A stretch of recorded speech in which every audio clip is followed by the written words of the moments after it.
नाशिकच्या राजकीय वर्तुळात मोठी घडामोड समोर आली आहे।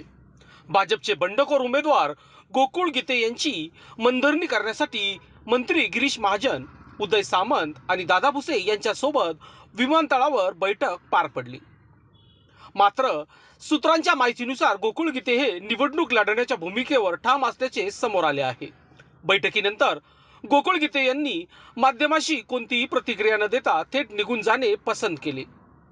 दरम्यान मंत्री गिरीश महाजन यांनी प्रतिक्रिया देताना सांगितले की गोकुळ गीते यांच्यासोबत सकारात्मक चर्चा झाली आहे। ते लवकरच पाठिंबा देतील असा विश्वास आहे।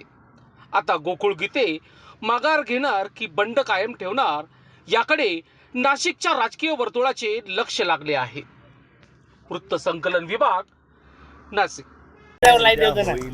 गोकुळ गीते यांनी काही अटी ठेवल्या आहे का? काहीच दिसत नाही मला।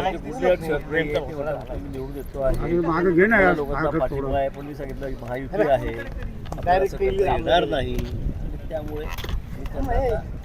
गोकुळ गीते कधीपर्यंत महायुतीच्या उमेदवाराला पाठिंबा देतील?